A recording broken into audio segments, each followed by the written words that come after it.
Okay, so previous lecture we have covered tripoperon and about regulons, right?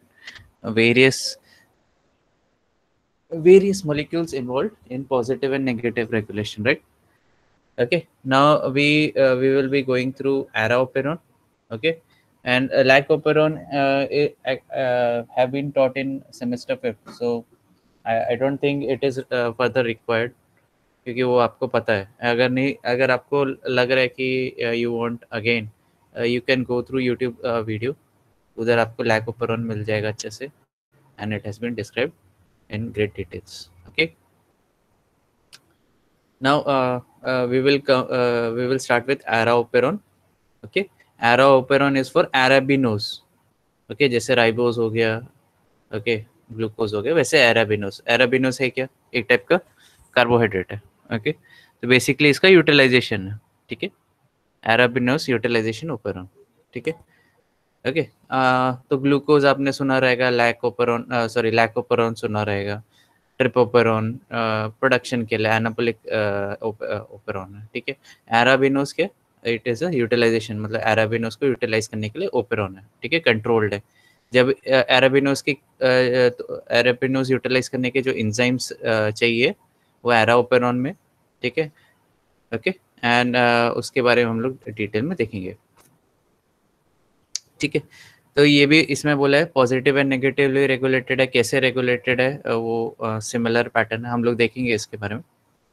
ठीक है, तो इस एक्चुअली ये कैसे डिस्कवर हुआ था उसके बारे में पढ़ने वाले, थोड़ा सा ऊपर से बताने वालों. तो जैकब एंड मोनो ने जब भी उनका ओपेरॉन मॉडल प्रेजेंट किया था, तभी सारे रिसर्चर्स कन्विंस थे, and they started with negative regulation. मतलब उन्होंने नेगेटिव रेगुलेशन ही या negative control, operons are controlled by negative regulation, यही उन्होंने एक्सप्रेस किया था. ठीक है, तो उनका ये था. ओके, तो नेगेटिव कंट्रोल ही उन्होंने ये बताया था कि नेगेटिव कंट्रोल होता है. पॉजिटिव कंट्रोल करके कुछ मतलब जो ऐसा कुछ चीज़ होती है वैसा उन्होंने क्या बोलते हैं, प्रपोज नहीं किया था. ठीक है, okay. So obviously negative regulation में क्या होता है, आपका जो प्रोटीन है वो ब्लॉक कर देता है, रिप्रेसर प्रोटीन है वो ट्रांसक्रिप्शन को ब्लॉक कर देता है. ठीक है, तो इसमें जैसे लैकोपेरॉन में लैक आई जीन था, ओके, एंड वो काफ़ी एक्टिव रहता है, ट्रांसक्रिप्शन को ब्लॉक कर देता है. ओके, इसका डिस्कवरी कैसे हुआ था, ये एक रिसर्चर्स है, एलिस इंग्लिसबर्ग, ओके, एम मेरा प्रोनाउंसिएशन रॉन्ग होगा, एंड कोवर्कर, मतलब बेसिकली ये पीआई का नाम है, प्रिंसिपल इन्वेस्टिगेटर या साइंटिस्ट का नाम है. ओके, और उसके जो नीचे जितने भी काम कर रहे हैं, पीएचडी हो गए, पोस्ट डॉक्स हो गए, ठीक है, एंड जो भी रिसर्च स्टूडेंट्स हो गए, ओके, उनका नाम मतलब कोवर्कर्स में आ जाता है. ठीक है, उन्होंने प्रपोज किया कि जो अरेबिनोस ओपेरॉन है, it is regulated by positive control. ठीक है, ये पॉजिटिव कंट्रोल आता है, एराओपेरॉन में पॉजिटिव कंट्रोल आता है, एंड एराओपेरॉन इक्वल है. ठीक है, और कोई दूसरा ऑर्गेनिज्म का नहीं, इक्वल है की बात कर रहे हैं. ओके, तो इसमें क्या बोला कि ara operon is under positive control. Okay, ये उन्होंने प्रपोज किया. ओके, एंड उसमें एक्टिवेटर्स रहते हैं जिसकी वजह से ट्रांसक्रिप्शन होता है. तो ये जो स्टडी था या इसका रिजल्ट था, it was not accepted immediately, फटाक से एक्सेप्ट नहीं किया गया, क्योंकि जो जैकब एंड मोनो ने किया था, उन्होंने नेगेटिव रेगुलेशन पे ज़्यादा काम किया. ओके, एंड बाद में पॉजिटिव रेगुलेशन भी किया. ओके, सो ये इमीडिएटली एक्सेप्ट नहीं हुआ स्टार्टिंग में. Okay, but with biochemical analysis and molecular analysis positive आने के बाद पॉजिटिव रेगुलेशन को एक्सेप्ट किया गया कि there is also negative regulation, अगर है तो वैसे ही पॉजिटिव रेगुलेशन भी है. ठीक है, तो नेगेटिव रेगुलेशन में क्या था, रिप्रेसर था. पॉजिटिव रेगुलेशन में क्या, एक्टिवेटर्स है. Okay, activators. ठीक है, और ये बहुत सारे प्रोकैरियोटिक सिस्टम में भी देखा गया, जैसे लैकोपेरॉन में भी देखा गया. ठीक है, बाद में. ओके, तो एराओपेरॉन में तीन मेन स्ट्रक्चरल जीन्स हैं. जैसे लैकोपेरॉन में तीन मेन स्ट्रक्चरल जीन्स थे, कौन से थे, ZYA है ना, Z codes for beta gal, Y codes for permease, and A transacetylase, ठीक है। ओके, तो इधर था एराबैड, सॉरी एराबैड मैं बोल रहा हूँ, ara B, ara A, ara D, ठीक है। तो मैं शॉर्ट फॉर्म में बोलता ara BAD, B A D, BAD, okay. तो अगर तुम लोग देखोगे एराबैड स्ट्रक्चरल जीन्स मतलब B A D, BAD, okay. अभी तो ये स्ट्रक्चरल जीन्स क्या बनाते हैं, अगर तुम लोग इधर इधर हम लोग इतना मतलब एज एन इतना पढ़ने से अच्छा हम लोग डायरेक्टली पिक्चर्स में जाते हैं, एज एन इससे बहुत इजीली समझ में आ जाएगा। तो ये एरा ओपेरॉन का डीएनए है, मतलब एरा ओपेरॉन है, ठीक है। इसमें देखो एरा O2 है, एरा सी है, एरा पीसी है, ओके। कैप्साइट है, कैप्साइट आपको पता है पॉजिटिव रेगुलेशन में काम आता है, ओके। एरा I1 है, एरा I2 है, ये इंड्यूसर साइट है, एरा पी बैड है मतलब ये प्रोमोटर है, और बी ए डी ये स्ट्रक्चरल जीन है, ठीक है। अभी खाली अभी हम लोग स्ट्रक्चरल जीन्स पे फोकस करते हैं, इधर फोकस करते हैं खाली era be bad structural genes पे फोकस करते हैं। और ये जब ट्रांसक्राइब एंड ट्रांसलेट होते हैं तो क्या जनरेट करते हैं, एरा बी जनरेट करता है रिब्यूलोकाइनेस, एरा ए जनरेट करता है अराबिनोज आइसोमरेज, ओके। रिब्यूलोकाइनेस बी रिब्यूलोकाइनेस, ए अराबिनोज आइसोमरेज, डी रिब्यूलोज 5 फॉस्फेट एपिमरेज, ठीक है। तो डी इधर कहीं आ नहीं रहा, ठीक है, ओके। सो अभी ये क्या करते हैं, ये अराबिनोज को कन्वर्ट करते हैं इनटू जाइलोज 5 फॉस्फेट। और आपने अगर पीपीपी पाथवे या पेंटोज फॉस्फेट पाथवे अगर देखा रहेगा तो जाइलोज 5 फॉस्फेट आता ही है। तो ये क्या होता है, arabinose is converted into ribulose, then to ribulose 5 phosphate and xylose 5 phosphate, ठीक है, epimerase, okay. So hopefully this is simple. ये आपको समझ में आया स्ट्रक्चरल जीन के बारे में, एरा ओपेरॉन के बारे में कुछ समझ में आया, इंट्रोडक्शन समझ में आया कि ऊपर से क्या बता दो, ये किसी को रिपीट चाहिए?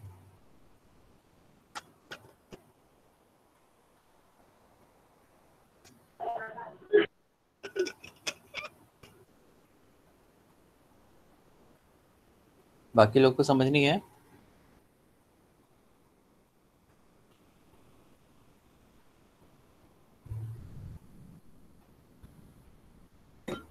ओके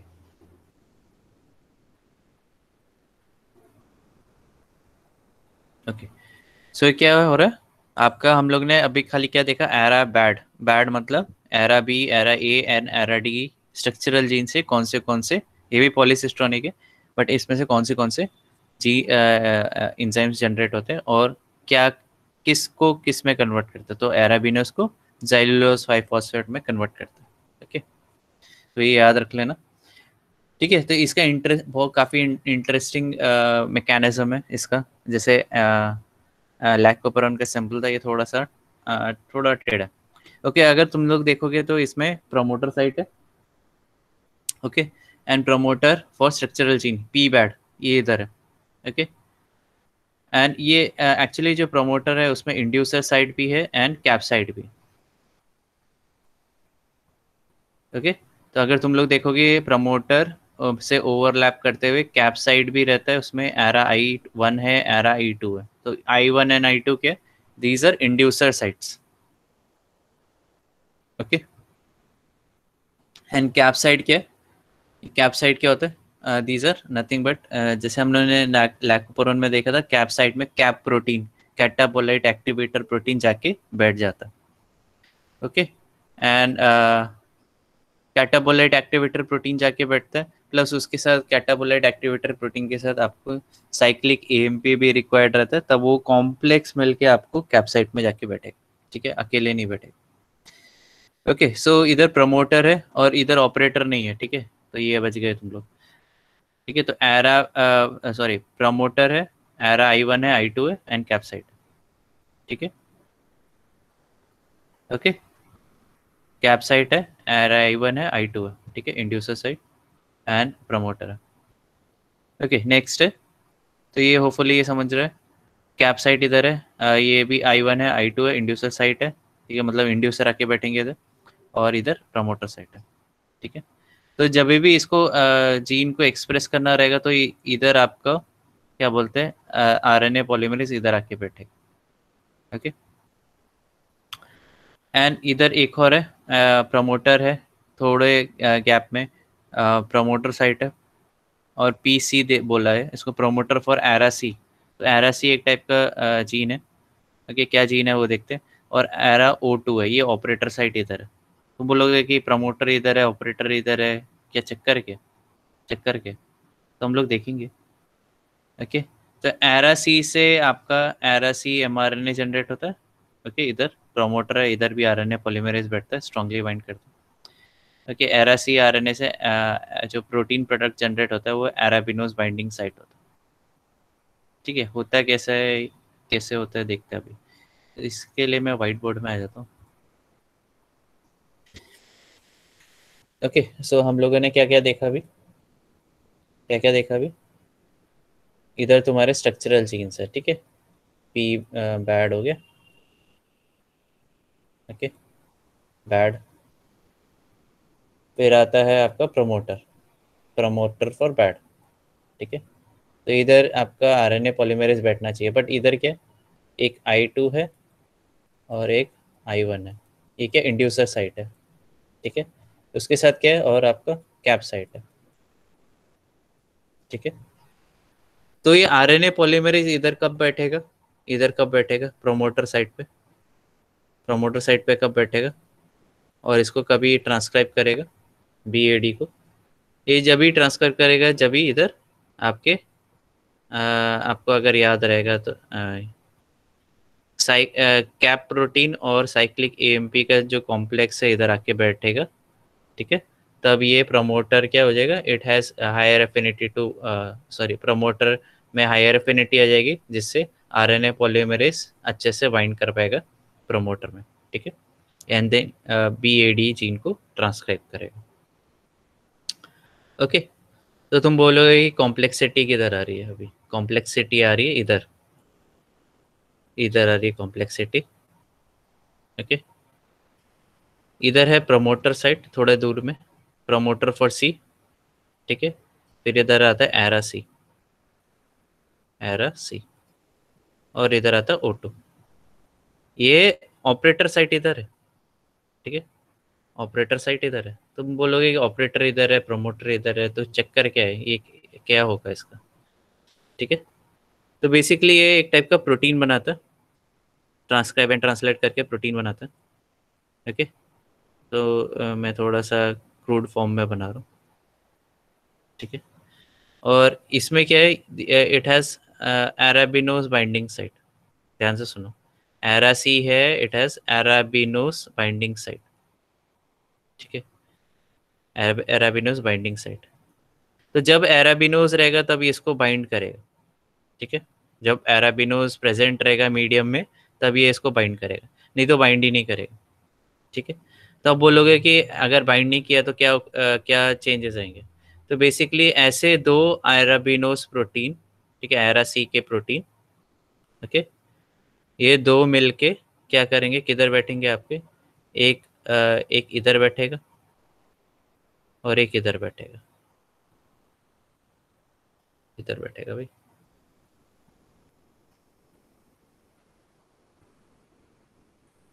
किधर गया, हाँ, एक इधर बैठेगा। तुम बोलोगे कि ये दो अलग जगह बैठ गए, इससे क्या होगा। तो ये होता है कि ये पूरा का पूरा स्ट्रक्चर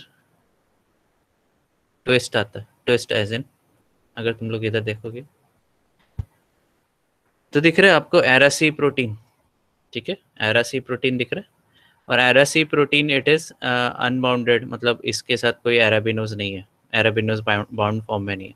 तो एक एरासी प्रोटीन ने एरा O2 को बाइंड किया ऑपरेटर साइट को, और एक एरा 1 को बाइंड किया हुआ है, एंड इसकी वजह से क्या हो रहा है, लूपिंग हो रहा है। क्या हो रहा है, लूपिंग, क्या हो रहा है, लूपिंग। ठीक है, ध्यान से देखो, इधर इसको बोल रहे हैं लूपिंग, लूपिंग हो रहा है इधर। ठीक है, अभी ये और ये आजू बाजू में आ गए। ठीक है, मतलब क्या हो गया, ये डीएनए मुड़ चुका है, डीएनए ऐसे मुड़ गया। ठीक है, ऐसे मुड़ गया।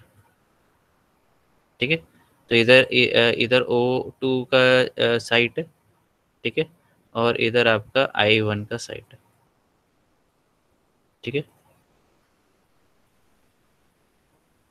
ओके। और ये ऐसे क्या हो गया, ये आपका लूप फॉर्म हो गया। तुम बोलोगे लूप फॉर्म होने से क्या होगा, कुछ नहीं होता, होता है।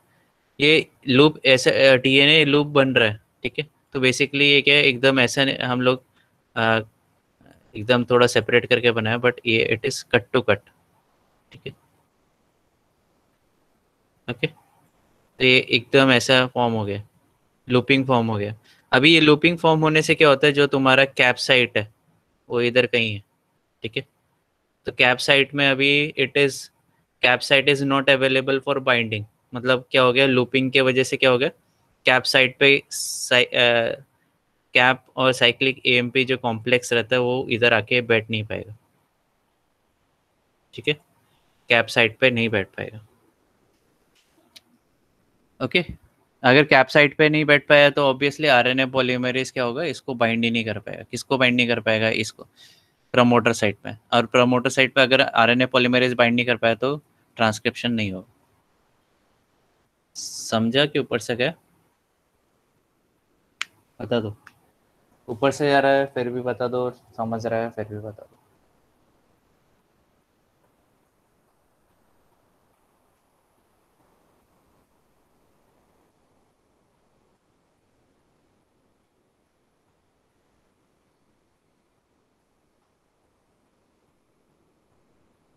ओके, सो इधर देखो, तो ये देखो, ये I1 है और ऑपरेटर साइट है। इस पे ये एरासी प्रोटीन इधर आके बैठा एक, और एक इधर बैठा, और दोनों ने लूपिंग किया, ठीक है। लूपिंग से क्या हो गया, साइक्लिक एएमपी एंड सीएपी जो कॉम्प्लेक्स है ये इधर बाइंड नहीं कर पाएगा, ठीक है।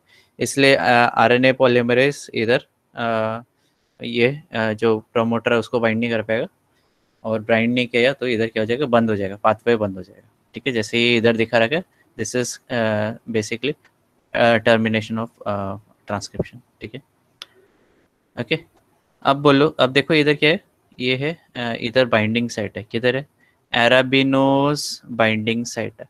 एरासी प्रोटीन है इधर, एराबिनोज बाइंडिंग साइट है। मतलब जब भी मीडियम में एराबिनोज रहेगा तब की बात करो, ठीक है। जब मीडियम में एराबिनोज एंड ग्लूकोज नहीं रहेगा तभी ये ऐसे लूप फॉर्म में ही रहेगा, ठीक है।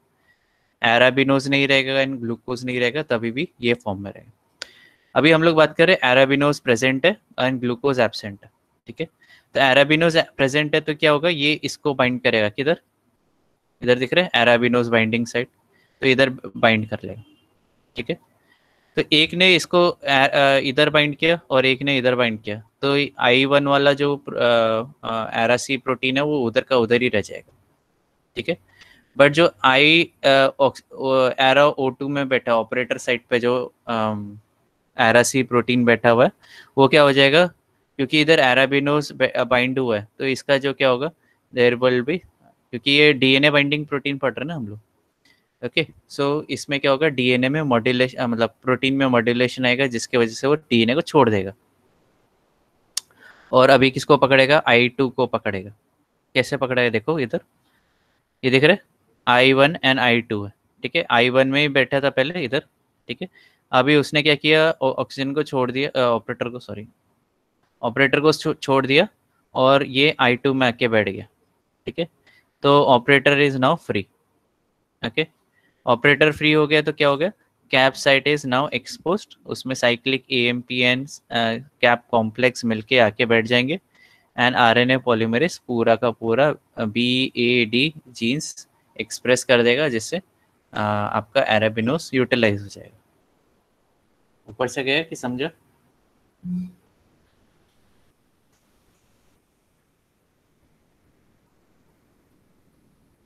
किसी को रिपीट चाहिए हो तो बता दो।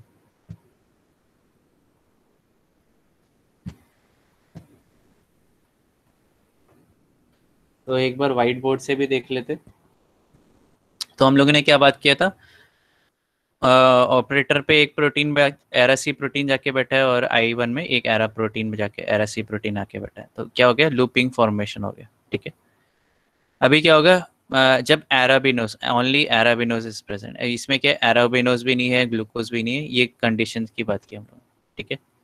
अभी क्या बोल रहे हैं, एराबिनोस प्रेजेंट है, मतलब कार्बोहाइड्रेट अवेलेबल है, एंड बाकी ग्लूकोज जो है वो एब्सेंट है, ठीक है। तो इसमें क्या होगा आपका, जो इधर एराबिनोस है ये इंड्यूसर का काम कर रहा है, ओके, ये एक्टिवेटर का काम कर रहा है, तो ये इसके साथ बाइंड करेगा, इसके साथ बाइंड करेगा, एक इसके साथ बाइंड करेगा, ठीक है, और दूसरा इसके साथ बाइंड करेगा, ओके। तो ये क्या हो जाएगा, इनमें एलोस्टेरिक चेंज आ जाएगा, जिसकी वजह से ये दोनों एक दूसरे को पकड़ के नहीं बैठेंगे, ठीक है। अभी होगा क्या इधर, तो इधर ये I1 है, इधर I2 है, ओके। तो ये जो इधर जो प्रोटीन था वो निकल जाएगा इधर से, ठीक है, एलोस्टेरिक चेंज आया तो ये इधर से निकल जाएगा।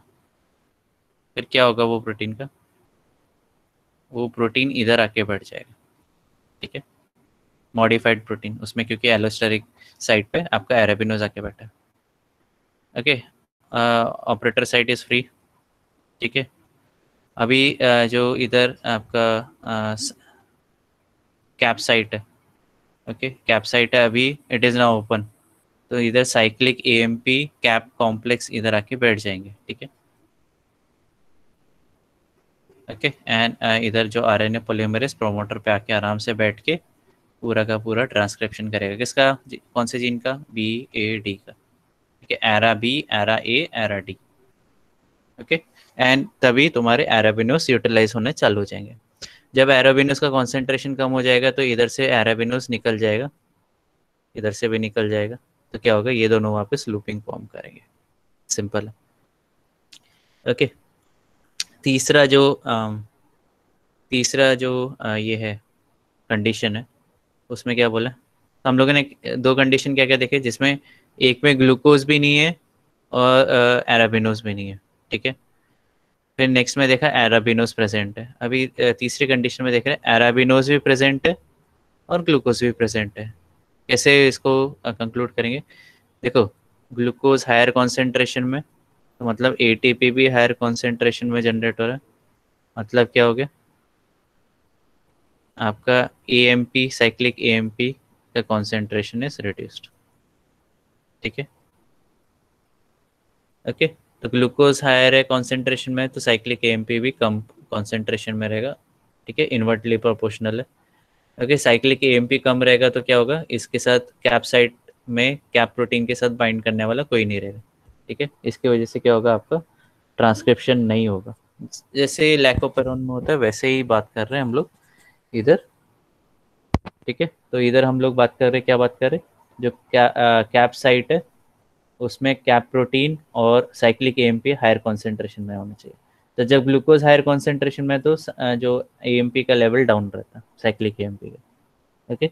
एंड जब ग्लूकोज का लेवल डाउन हो जाएगा तो साइक्लिक एएमपी का कॉन्सेंट्रेशन इंक्रीज हो जाएगा, ठीक है, इन्वर्सली प्रोपोर्शनल है, ओके। तो फिर जब ग्लूकोज यूटिलाइज हो जाता है, साइक्लिक एएमपी का कॉन्सेंट्रेशन इंक्रीज हो जाएगा, and then it will bind to CAP site, और ये पूरा का पूरा डीएनए ओपन कर देंगे, open as in lateral form में आ जाएगा, ओके, ठीक है, लैटरल फॉर्म में आ जाएगा। एंड फिर उसके बाद क्या होगा, आरएनए पॉलीमरेज बाइंड करके ये BAD जीन को एक्सप्रेस कर देगा, सेम ही दिया है, कुछ डिफरेंस नहीं है। अगर आपको इसमें समझ आएगा तो बहुत अच्छा, डायग्राम से समझ सकते हो इजीली। समझ में आया कि ऊपर से क्या बता दो मुझे।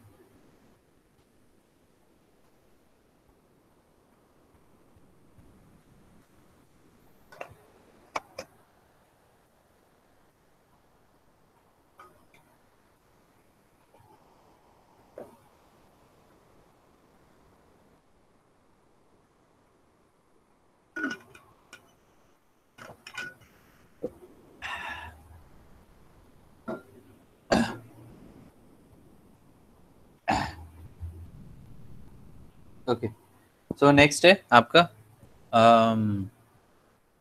किधर गया, किधर गया, ओके। तो एराओपेरॉन इज फिनिश्ड, आप आई जेनेटिक्स बुक रेफर कर सकते हो for this purpose, okay, and please do read, क्योंकि इसमें काफ़ी डिटेल में दिया हुआ है अच्छे से। तो ये खाली एक ही पेज है रीड करने के लिए इधर तक, ठीक। तो ये अच्छे से एकदम सिंपल फॉर्म में दिया हुआ है, आप रीड कर सकते हो, इजी है। कोई भी डिफ़िकल्टी आता है यू कैन आस्क मी, ठीक है। Now we will be shifting to this one, which is regulation of glycolysis. Actually हम लोग ग्लाइकोलाइसिस देख रहे हैं, ग्लूकोनेयोजेनेसिस नहीं देख रहे, ठीक है। बट क्योंकि इसमें कोऑर्डिनेटेड रेगुलेशन आ रहा है, तो इसमें दोनों को पढ़ना, एक अगर एक पढ़ेंगे तो दूसरा भी हो जाएगा, ठीक है, पढ़ लो। तो हम लोग अभी रेगुलेशन ऑफ ग्लाइकोलाइसिस देख रहे हैं, नेक्स्ट लेक्चर में रेगुलेशन ऑफ टीसीए साइकिल, और एक टॉपिक रिमेनिंग है। इससे क्या हो जाएगा, हमारा portion for unit 3 would be completed, then we will go to unit 4, ठीक है। यूनिट 4 पे हम लोग भागेंगे, एंड थोड़ा सा मेरे को स्पीड में भगाना पड़ेगा, ठीक। ओके, नेक्स्ट है, होपफुली इधर आ गए हम लोग। ओके, तो ग्लाइकोलाइसिस एंड ग्लूकोनियोजेनेसिस, ग्लाइकोलाइसिस में क्या होता है, ग्लूकोज क्या किस में कन्वर्ट होता है तुम्हारा पायरुवेट पे, एंड ग्लूकोनियोजेनेसिस में क्या होता है तुम्हारे कुछ अमाइनो एसिड हो गया, या लैक्टिक एसिड हो गया, या पायरुवेट हो गया, okay, that can be converted back to glucose, ठीक है।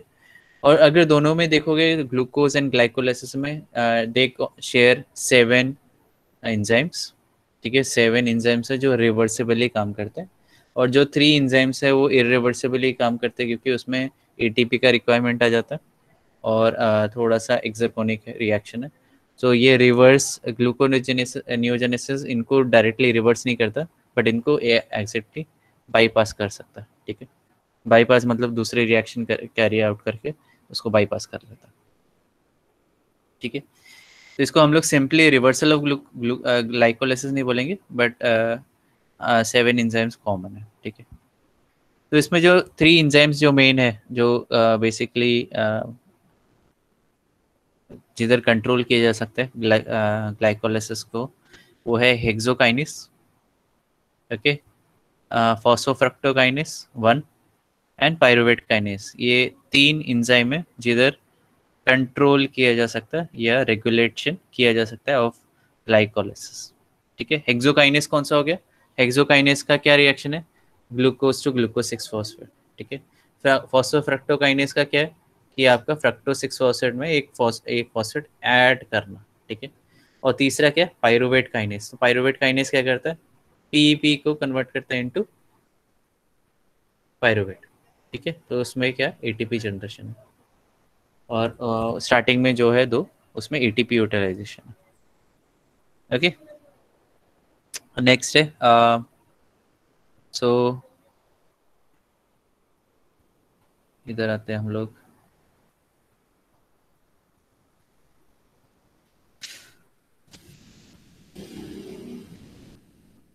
ओके, नेक्स्ट है, तो ATP plus fructose 6 phosphate phosphofructose kinase 1, उसमें फ्रक्टोज 1,6 बिसफॉस्फेट जनरेट होता है, ठीक है। और अगर हम लोग फॉस्फोफ्रक्टोकाइनेज का रिवर्स रिएक्शन देखेंगे, नहीं होता है, ठीक है, कभी भी रिवर्स रिएक्शन नहीं होता, क्योंकि एटीपी यूटिलाइज हो रहा है। तो इधर आता है आपका फ्रक्टोज बिसफॉस्फेटेज आता है एंजाइम, जो दूसरे मेथड से फ्रक्टोज 1,6 बिसफॉस्फेट को तोड़ देता है इनटू फ्रक्टोज 6 फॉस्फेट, ठीक है। तो ये दोनों रिएक्शन रिवर्सिबल नहीं है, but it is a bypass, ठीक है,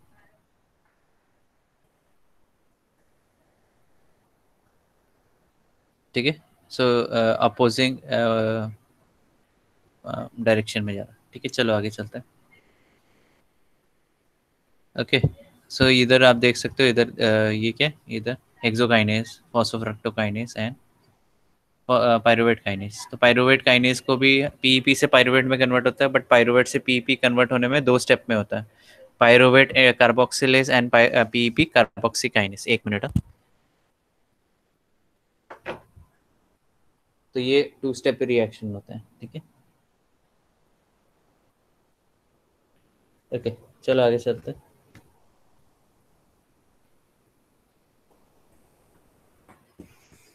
तो इसमें नेक्स्ट लेक्चर का भी है तुम लोगों का 4:15 को है शायद, 4:30 को है ना, 4:15 तक शायद हो जाए। ठीक है, देखते हैं।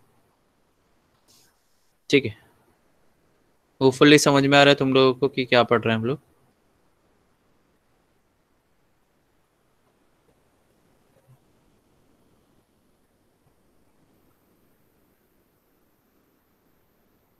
ओके, बाकी लोग सो रहे हैं। Good good good. ठीक है, चलो हो गया। सो इधर देखो हम लोग ग्लाइकोलाइसिस के बारे में पढ़ेंगे। तो फर्स्ट पहला है हेक्सोकाइनेस। ठीक है, हेक्सोकाइनेस क्या करता है? ग्लूकोज को ग्लूकोज 6 फॉस्फेट में कन्वर्ट कर रहा है।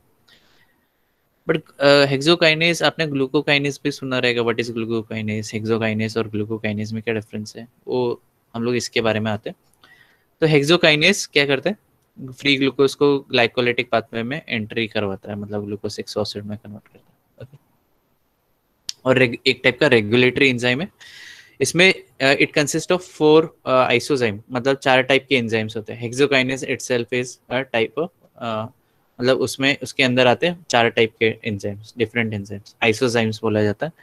उसको डेजिग्नेट किया जाता है हेक्सोकाइनेस 1, हेक्सोकाइनेस 2, 3 एंड, और इनकोडेड बाय 4 डिफरेंट जीन। ऐसा नहीं एक ही जीन चारों बना रहा है, तो 4 डिफरेंट जीन्स है, जिससे 4 टाइप के आपका हेक्सोकाइनेस बनेंगे, 1, 2 एंड 3 एंड 4, सॉरी।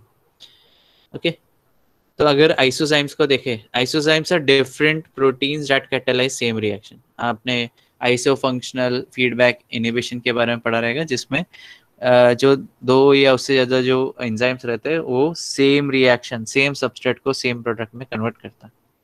ठीक है, the predominant hexokinase isozyme of monocyte myocytes. Myocytes क्या होता है? कोई बता सकता है मायोसाइट्स?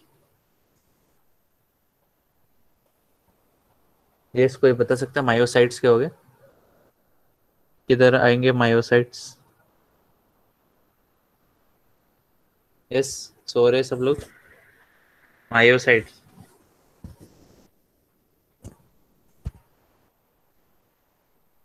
दिख रहा है, मायोसाइट्स। तो ये मसल्स के बारे में बात कर रहे हैं हम लोग बेसिकली। ठीक है, मसल्स। अच्छा, तो अगर आपको पता रहेगा, जो मसल्स है उसमें ग्लूकोज स्टोर्ड रहता है, और लीवर में भी ग्लूकोज स्टोर्ड रहता है, बट उनका जो फंक्शनिंग है it is quite different. Muscles में आपको क्या चाहिए? आपको मस्कुलर मूवमेंट के लिए, और क्योंकि मसल्स की वजह से ही बॉडी मूव करती है, ठीक है, और किसी की वजह से नहीं करती। ओके, सो मसल से बॉडी मूव होता है। ठीक है, बाकी सारे बहुत सारे टाइप के मसल्स रहते हैं, बट इधर हम लोग मायोसाइट्स की बात कर रहे हैं। ठीक है, तो इसमें जो predominant hexokinase isozyme of myocytes, इधर आता है हेक्सोकाइनेस 2 आता है। ठीक है, हेक्सोकाइनेस 1 नहीं है, 2 है। और इसकी एफिनिटी फॉर ग्लूकोज सबसे ज़्यादा है। क्यों? क्योंकि ये इधर अगर हम लोग ध्यान देखते हैं इधर व्हाइट बोर्ड में, ठीक है, तो ये ग्लूकोज है और ये ग्लूकोज 6 फॉस्फेट है। ठीक है, तो अगर इंजाइम की एफिनिटी टूवर्ड्स ग्लूकोज, इंजाइम की affinity towards glucose is more high, तो वो ज़्यादा से ज़्यादा ग्लूकोज को फटाफट फटाफट ग्लूकोज 6 फॉस्फेट में कन्वर्ट करना चालू करेगा। ठीक है, जितनी ज़्यादा एफिनिटी रहेगी उतना वो सबस्ट्रेट को मतलब जो भी है, अगर प्रोडक्ट या सबस्ट्रेट के लिए ज़्यादा एफिनिटी है, तो मतलब सबस्ट्रेट को ज़्यादा इफेक्ट करेगा, मतलब ज़्यादा से ज़्यादा सबस्ट्रेट को कन्वर्ट करेगा इनटू प्रोडक्ट। ठीक है, एंड प्रोडक्ट से कम एफिनिटी। ठीक है, एफिनिटी।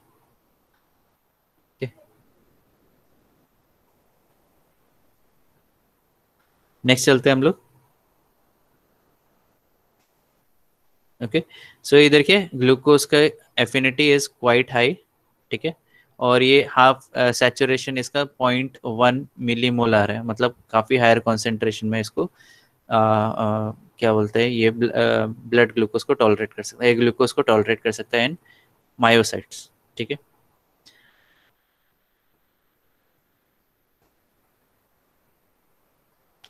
तो अगर देखोगे इधर glucose entering myocytes from blood, जिधर ब्लड में हो सकता है concentration is 4 to 5 millimolar. ठीक है, और मसल्स में है क्या 0.1 मिली मोलर।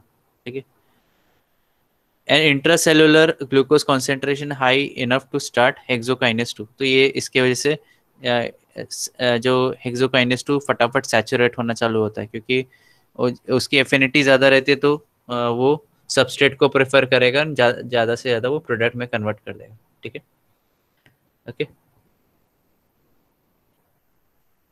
तो इसमें क्या होगा, एंजाइम हाईली फंक्शनल रहेगा। अगर हम लोग इधर देखते हैं वापस, ठीक है, अगर फॉर एग्जांपल मैं इधर बोल रहा हूँ एंजाइम 1 की affinity to glucose is more in comparison to product, obviously ज़्यादा ही रहता है, तो ये ज़्यादा से ज़्यादा जितना ज़्यादा एफिनिटी रहेगा उतना जल्दी वो सबस्ट्रेट को प्रोडक्ट में कन्वर्ट कर देगा, सिंपल। बट अगर अगर फॉर एग्जांपल अगर ये एंजाइम की एफिनिटी टू जो प्रोडक्ट है वो ज़्यादा है, तो ये क्या हो जाएगा, ये जो रिएक्शन है पूरा का पूरा रिवर्स में चला जाएगा, मतलब ग्लूकोज 6 फॉस्फेट से वापस आपको ग्लूकोज मिलेगा। ओके, तो जितना ज़्यादा हाई एफिनिटी रहेगा सबस्ट्रेट से या प्रोडक्ट से, उतने स्पीड में वो कन्वर्ट करना चालू कर देगा। ठीक है, होपफुली इतना ज्ञान इतना दिया है वो आपके लिए चलेगा। सॉरी, इधर आ गया मैं। ओके, ठीक है, तो मैक्सिमम रेट में काम करता है हेक्सोकाइनेस 2। अभी मसल में हेक्सोकाइनेस 1 2 ये क्या होता है, ये they are allosterically inhibited by their product.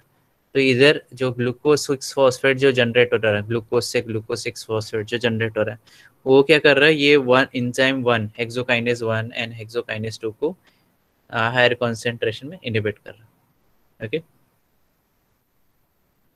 तो नॉर्मल से अगर ज़्यादा रहेगा तो वो हेक्सोकाइनेस 1 एंड 2 को इनिबिट कर देगा अच्छे से। Okay, okay, the isozymes are temporary and reversibly inhibited. तो ये क्या तो अगर ग्लूकोज 6 फॉस्फेट का कॉन्सेंट्रेशन बढ़ जाता है, मतलब प्रोडक्ट का कॉन्सेंट्रेशन बढ़ जाता है, जैसे हम लोगों ने इधर देखा, glucose is a substrate and glucose 6 phosphate is a and product. ठीक है, तो वो क्या कर देगा, ये एंजाइम की फंक्शनिंग को बंद कर देगा। ओके, तो अगर एंजाइम का affinity towards glucose 6 phosphate is high, तो वो क्या करेगा, रिवर्स में स्टार्ट कर देगा। ठीक है, एंड वो नहीं चाहिए, एज इन नहीं चाहिए। ठीक है, आगे चलते हैं। The different hexokinase enzyme in liver and muscle reflect the different roles of this organ. Okay, तो जो मसल में जो हेक्सोकाइनेज है, it is different from liver hexokinase. Liver hexokinase का क्या फंक्शन है, मेन लीवर का क्या मेन फंक्शन है कि जो एक्सेस ग्लूकोज है उसको संभाल के रखना, ठीक है, उसको स्टोर करके रखना। तो क्या करता है, और जो ब्लड ग्लूकोज लेवल है उसको मेंटेन रखना। ठीक है, तो ये लीवर जो है वो मेंटेन करता है ब्लड ग्लूकोज, ये होमोस्टेसिस में काम करता है।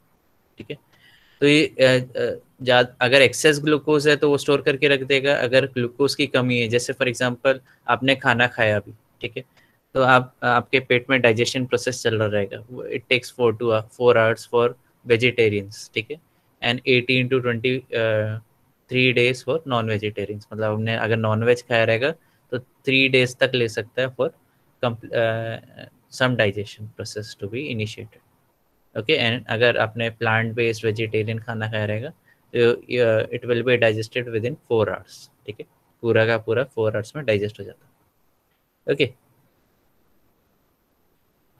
तो क्या होता है, जैसे आपने खाना खाया तो आपका जो खाने में जो भी मटेरियल रहेगा वो ग्लूकोज क्या करेगा, कार्बोहाइड्रेट रिच फूड खाया तो क्या कर देगा, ब्लड में ग्लूकोज लेवल इंक्रीज कर देगा, जिसकी वजह से क्या हो जाएगा, लीवर कम्स इनटू एक्शन। कैसे एक्शन में आ जाता देखते हैं। ठीक है, तो ये पूरा थ्योरेटिकल पार्ट है, तो ये थोड़ा मेरे को आपको समझाना पड़ेगा क्योंकि इम्पोर्टेंट भी है। ठीक है, सो इसमें लीवर में हेक्सोकाइनेस 4 आता है और इसको हम लोग बोलते हैं ग्लूकोकाइनेस, जो आपने आई थिंक SY में भी पढ़ा रहेगा, ग्लूकोकाइनेस। तो हेक्सोकाइनेस 1 2 एंड 3 ये मसल को बिलोंग करते हैं, एंड जो हेक्सोकाइनेस 4 है वो आपका लीवर को बिलोंग करता है। ठीक है, तो Glucose concentration at which hexokinase 4 is half saturated is higher than usual concentration of glucose in blood. तो इसमें जो सैचुरेशन कॉन्सेंट्रेशन है मतलब क्या, जो एंजाइम है वो सैचुरेट नहीं होगा कभी, ठीक है, क्योंकि इसका जो ग्लूकोज को कन्वर्ट करने की क्षमता है वो ज़्यादा है, ठीक है. Because N efficient glucose transporter in hepatocyte, hepatocyte मतलब लीवर सेल्स की बात कर रहे हैं, ठीक है. Rapidly equilibrated the glucose concentration in cytosol and blood, the higher km of the hexokinase 4 allows it direct regulation by liver level of blood glucose. तो ये क्या करता है, जैसे ग्लूकोज आए इधर, ठीक है, अंदर ग्लूकोज का आपने बहुत सारा पेट भर के खाना खाया, कार्बोहाइड्रेट रिच खाना खाया, तो ऑब्वियसली आपका जो खाने में ग्लूकोज लेवल ज़्यादा रहेगा, ठीक है, वो फिर ब्लड में सर्कुलेट होता रहेगा, ठीक है. फिर इधर आया आपका ग्लूट 2, ये एक टाइप का ट्रांसपोर्टर सिस्टम है, ठीक है. ग्लूट 2 इज एन ज़बरदस्त ट्रांसपोर्ट सिस्टम है. तो जैसे ग्लूकोज आया उसको अंदर लेके आ जाएगा साइटोसोल में, साइटोप्लाज्म में, ठीक है. और उधर हेक्सोकाइनेस 4 रहता है, ठीक है. तो हेक्सोकाइनेस 4 साइटोप्लाज्म में नहीं रहता, बेसिकली उसको लाना पड़ता है. कैसे लाना पड़ता है, तो जो इधर ग्लूकोज है वो आपको इफेक्ट करेगा हेक्सोकाइनेस 4 जो न्यूक्लियस के अंदर है, यूकैरियोट्स की बात कर रहे हैं तो ये न्यूक्लियस के अंदर है. और हेक्सोकाइनेस 4 की एक्टिविटी को किसने रोका है, रेगुलेटर प्रोटीन ने रोक के रखा है, ठीक है. तो अगर तुम लोग इधर ग्रीन वाला चीज देख रहे हो, तो green is nothing but activator. तो ग्लूकोज हेक्सोकाइनेस का एक्टिवेटर प्रोटीन एक्टिवेटर है, ठीक है. एंड इसके साथ fructose 6 phosphate is also an acting as activator, ठीक है. ओके, तो इधर क्या हो रहा है, आपका ग्लूकोज एक्टिवेटर है जो हेक्सोकाइनेस 4 है उसको एक्टिवेट कर रहा है. कैसे एक्टिवेट कर रहा है, उसको जब जैसे ही ग्लूकोज ने बाइंड किया तो ये रेगुलेटर प्रोटीन हट जाता है. एंड जो आपका हेक्सोकाइनेज है फ्रॉम न्यूक्लियस ये ट्रांसपोर्ट हो जाता है साइटोसोल में. और फिर क्या होता है, glucose is converted into glucose 6 phosphate and fructose 6 phosphate. तो ये ऐसा मैकेनिज्म होता है. होपफुली समझ में आया रहेगा आपको, एक बार देख लो.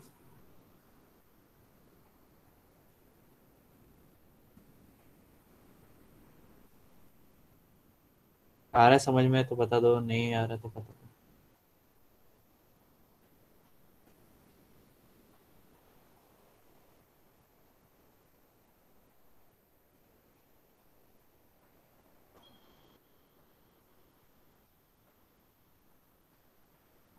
हाँ सलोनी यू बोला है? क्या वो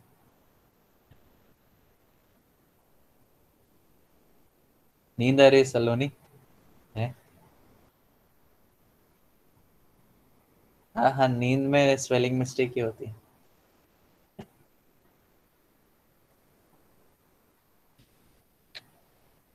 ठीक,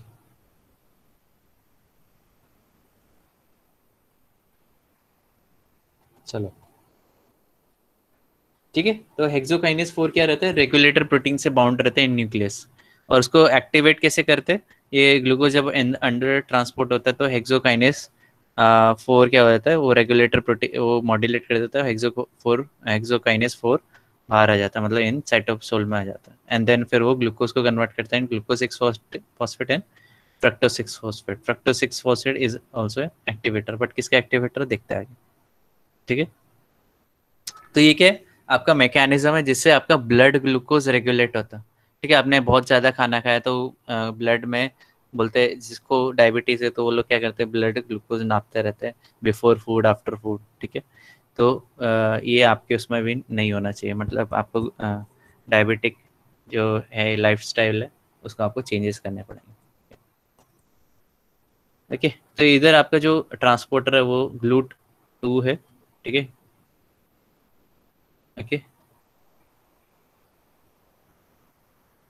ओके, सो ये हेक्सोकाइनेज डायरेक्टली ब्लड ग्लूकोज को रेगुलेट करने के काम आता है. Okay, when the blood glucose concentration is high as after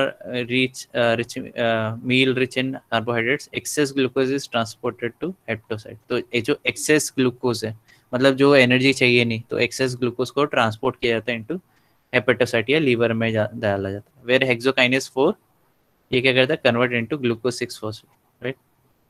glucose 6 phosphate and product है, ठीक है। तो जो हेक्सोकाइनेस है उसकी वो 10 मिलीमोलर भी रहेगा ग्लूकोज, तो अभी भी सैचुरेट नहीं होता। ठीक है, मतलब जब भी सैचुरेशन लेवल पहुंच गया फॉर एग्जांपल एक पर्टिकुलर एंजाइम का, तो वो रिवर्स में काम करना चालू करता है। मतलब जैसे आपने फॉर एग्जांपल अगर आपने बहुत पढ़ाई की, मतलब आपने ऐसे मैं बोलता हूँ 24 में से 23 आवर्स पढ़ाई किया, ठीक है, तो आपका जो ब्रेन है वो आप बोलेंगे सैचुरेट हो गया मैं, ठीक है, सैचुरेशन में क्या हो जाएगा, फिर आपका दिमाग रिवर्स में काम करना चालू करेगा, आप भूलते जाओगे सब चीज़ें। ठीक है, वैसे ही इधर जब सैचुरेशन आ जाता है एक पर्टिकुलर एंजाइम का, तो फिर वो रिवर्स में काम करना चालू करता है। बट इधर के जो हेक्सोकाइनेस 4 है, ये हायर लेवल ऑफ ग्लूकोज में भी सैचुरेट नहीं होता। ठीक है, मतलब क्या, बहुत अच्छा एफिशिएंटली काम करता है। ओके, अभी इसमें क्या बोला, हेक्सोकाइनेस 4 भी इनहिबिट किया जा सकता है। कैसे कैसे इनहिबिट किया जा सकता है, देखो इधर देखो, इधर क्या भाई। ओके, हेक्सोकाइनेस 4 की एक्टिविटी को रोका जा सकता है। ओके, तो इधर क्या रोकने के लिए कौन था, ग्लूकोज था। Okay, activator, and glucose fructose 6 phosphate था एक्टिवेटर। तो इनहिबिट कौन कर सकता है, जो ग्लूकोज एंड फ्रक्टोज 6 फॉस्फेट की एक्टिविटी को डिक्रीज कर दे, उसको ये बोला जाता है। okay? उसको रेगुलेटर आ जाता है। ठीक है, आगे देखते हैं। Because hexokinase is not saturated, ये हो गया। Hexokinase 4 is subjected to inhibition by reversible binding of regulatory protein specific to liver। ठीक है, तो कुछ जैसे प्रोटीन है जिसकी वजह से आपके रिवर्सल बाइंडिंग से आपके, अच्छा टाइम होने वाला है, तो इधर तक कंप्लीट कर देता हूँ मैं, कि उससे ज़्यादा नहीं जाता। ओके, सेकेंड जो हेक्सोकाइनेस है 4 is subjected to inhibition by reversible binding of a regulatory protein specific to liver. The binding is much more tighter in presence of allosteric effector fructose 6 phosphate। तो ये क्या करता है, fructose 6 phosphate act as a inhibitor। ठीक है, अगर आप इधर देखोगे,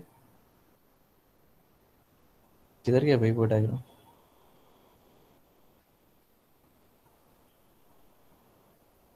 ओके, सो इधर देखोगे तो ये क्या हो रहा है आपका, जो हेक्सोकाइनेस 4 है, ये एक इधर से इधर डायरेक्शन में और एक इधर से वापस रिवर्स डायरेक्शन में जा रहा है। तो रिवर्स डायरेक्शन का हम लोग देख रहे हैं, तो रिवर्स डायरेक्शन में हम लोग क्या क्या कर रहे हैं, फ्रक्टोज 6 फॉस्फेट क्या कर रहा है, एक्टिवेट कर रहा है, जिसकी वजह से हेक्सोकाइनेस जो साइटोसोल में है, उसको वापस न्यूक्लियस के अंदर डाला जा सके, तो उधर वो पॉजिटिव इफेक्टर का काम कर रहा है। ओके, तो हेक्सोकाइनेस 4, सॉरी किधर है,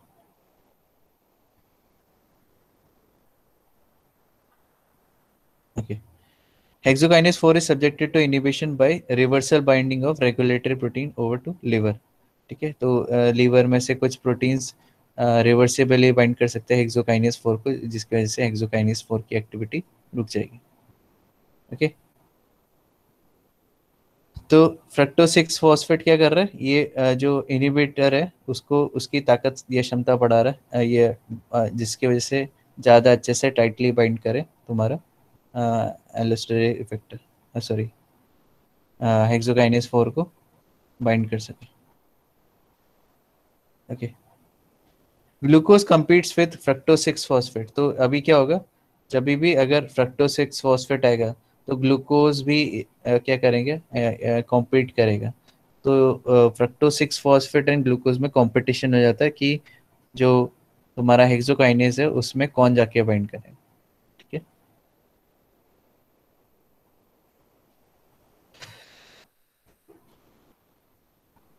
तो ग्लूकोज किधर से आता है, हेप्टोसाइट में GLUT2 से आता है। ठीक है, हेक्सोकाइन और इसकी वजह से क्या एक्टिवेट हो जाता है, हेक्सोकाइनेस 4 एक्टिवेट हो जाता है ड्यूरिंग फास्ट।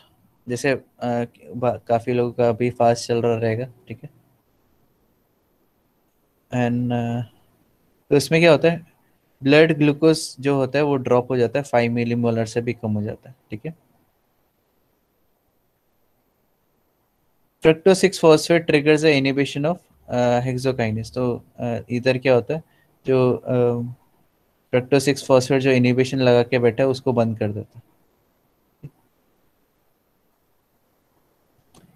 तो ये ध्यान देखो, फ्रक्टोज 6 फॉस्फेट जो इनिबिशन कर रहा है उसको ही बंद कर देता है। इधर से इनिबिट कर रहा था ना वो हेक्सोकाइनेस को, वापस वो न्यूक्लियस में भेज रहा था, तो वो न्यूक्लियस में नहीं भेज पाता। ठीक है, तो वो आपका मतलब विद इन द साइटोसोल में ही रहेगा।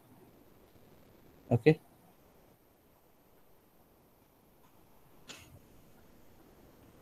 इधर गया भाई। ओके, रिलीविंग द इनिबिशन, तो इनिबिशन बंद हो जाता है जिसकी वजह से हेक्सोकाइनेस 4 वापस एक्टिवेट हो जाता है एंड देन वो कन्वर्ट करता है into, जो एक्सेस ग्लूकोज को उसको कन्वर्ट कर देता है। Immediately after a carbohydrate-rich meal, when blood glucose level is high, glucose enter the hepatocyte by GLUT2 and activate hexokinase 4 by this mechanism. तो ये ऐसे मैकेनिज्म के थ्रू हमारा जो ब्लड ग्लूकोज है वो मेंटेन रहता है। Okay, fructose 6 phosphate triggers the inhibition of hexokinase 4। तो जो फ्रक्टोज 6 फॉस्फेट है उसकी वजह से जो ये सब सब चीज़ बन रहा था वो इनहिबिट हो जाता है। मतलब एज एन जो इधर क्या हो रहा था, हेक्सोकाइनेस 4 की एक्टिविटी बंद करके उसको वापस न्यूक्लियस के अंदर भेजा जा रहा था। सिंपल। ठीक है, the mechanism of inhibition by regulatory protein is interesting. The protein anchors the hexokinase 4 inside the nucleus where it is segregated from other enzyme of glycolysis in cytosol. ठीक है, तो ये क्या करता है, आपका जो इनहिबिशन है इधर, कौन सा प्रोटीन इनहिबिट कर रहा है इधर, फ्रक्टोज 6 फॉस्फेट। ठीक है, ये क्या कर देता है, हेक्सोकाइनेस 4 की एक्टिविटी पूरी तरीके से बंद कर देता है और फिर वो आ, आ, उसको फिर न्यूक्लियस के अंदर सेग्रीगेट करके रख देते हैं। ठीक है, when the glucose concentration in cell rises, it equilibrates with glucose in the nucleus of transport through the nuclear pore। तो ये वापस उसको न्यूक्लियर पोर के अंदर डाला जाता है। ठीक है, इधर है ना न्यूक्लियर पोर, ही है ना ये। ठीक है, न्यूक्लियस है, न्यूक्लियर पोर के अंदर हेक्सोकाइनेस 4 को अंदर डाल दिया। Glucose causes dissociation of regulatory protein. Okay, तो ये जो एक्सेस ग्लूकोज रहेगा ये क्या कर देता है, एक्सेस ग्लूकोज मतलब ग्लूकोज का कॉन्सेंट्रेशन काफ़ी ज़्यादा ब्लड में। ठीक है, आपने बहुत जैसे आपने रसगुल्ला खाया, ठीक है, या चाशनी पिया, तो ये क्या करता है, ब्लड का ग्लूकोज लेवल ज़्यादा बढ़ जाता है। इसकी वजह से क्या होता है, ये हेक्सोकाइनेस 4 को एक्टिवेट करता है। कैसे एक्टिवेट करता है, रेगुलेटरी प्रोटीन से अलग करवा देता है, जिसकी वजह से ये hexokinase 4 is now only active for diabetic, मतलब ये एक्टिवेट हो जाता है ये पूरा हेक्सोकाइनेस एंड ग्लूकोज को फिक्स करने के लिए जाता है। ठीक है, ग्लूकोज को ग्लूकोज 6 फॉस्फेट में कन्वर्ट करता है, मतलब एक्सेस जो ग्लूकोज है ब्लड में उसको वो फिक्स कर देता है। ठीक है, the mechanism of inhibition of regular is interesting. अच्छा ओके, ये बता दिया। When the glucose concentration in cell rises, it equilibrates with glucose in the nucleus of equilibrates with glucose in the nucleus by transport through nuclear pore। तो ये क्या करता है, जैसे ही ब्लड ग्लूकोज का कॉन्सेंट्रेशन इंक्रीज हुआ इधर, तो ये क्या कर देता है, अंदर भी अगर जैसे ये अंदर ट्रांसपोर्ट होता है तो अंदर भी चेक करता है कि ग्लूकोज का लेवल हाई है कि नहीं सेल के अंदर। ठीक है, और ये चेक करने के लिए ये हेक्सोकाइनेस रेगुलेटरी प्रोटीन के साथ बाइंड कर सकता है ग्लूकोज। ठीक है, जिसकी वजह से क्या होता है, रेगुलेटरी प्रोटीन अपना जो मॉड्यूलेट हो जाता है, मतलब उसमें स्ट्रक्चरल चेंजेस आते हैं, जिसकी वजह से हेक्सोकाइनेस अभी न्यूक्लियस से साइटोप्लाज्म में आ जाएगा या साइटोसोल में आ जाएगा। ठीक है, okay, glucose causes distortion dissociation of regulatory protein and hexokinase 4 enters the cytosol। तो जो जो इधर रेगुलेटरी प्रोटीन है उसको कौन हटा देता है, ग्लूकोज हटा देता है एंड हेक्सोकाइनेस 4 को एक्टिवेट कर देता है। ठीक है, अभी इधर थर्ड भी है, third hexokinase 4 is not inhibited by glucose 6 phosphate. तो एक्चुअल ग्लूकोज 6 फॉस्फेट इधर देखो, तो ग्लूकोज का इमीडिएटली प्रोडक्ट क्या है? Glucose 6 phosphate. तो ग्लूकोज 6 फॉस्फेट का कुछ इफेक्ट है हेक्सोकाइनेज में? नहीं है, कोई भी इफेक्ट नहीं है। ठीक है, जो इफेक्ट है वो तुम्हारा फ्रक्टोज 6 फॉस्फेट का, ना कि ग्लूकोज 6 फॉस्फेट का। ठीक है, okay, and therefore it continue to operate when the accumulation of glucose 6 phosphate completely inhibits the hexokinase. Okay, ठीक है। तो जब हेक्सोकाइनेस पूरा का पूरा बंद हो जाता है, उस तभी ये वापस स्टार्ट हो जाता है। ठीक है,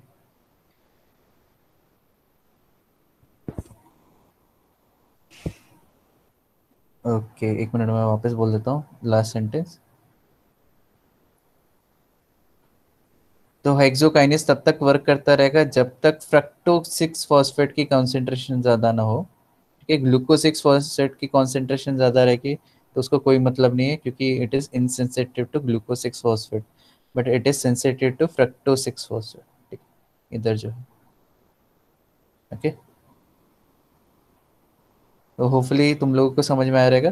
4 काइंड्स ऑफ हेक्सोकाइनेसिस, जिसमें 3 जो है तुम्हारे मसल सेल्स में इन्वॉल्व है, एंड 1 जो है वो तुम्हारा लीवर सेल या हेपेटोसाइट में इन्वॉल्व है। यस, समझा? अभी in this 1 hour we have talked about ara operon, arabinose relation,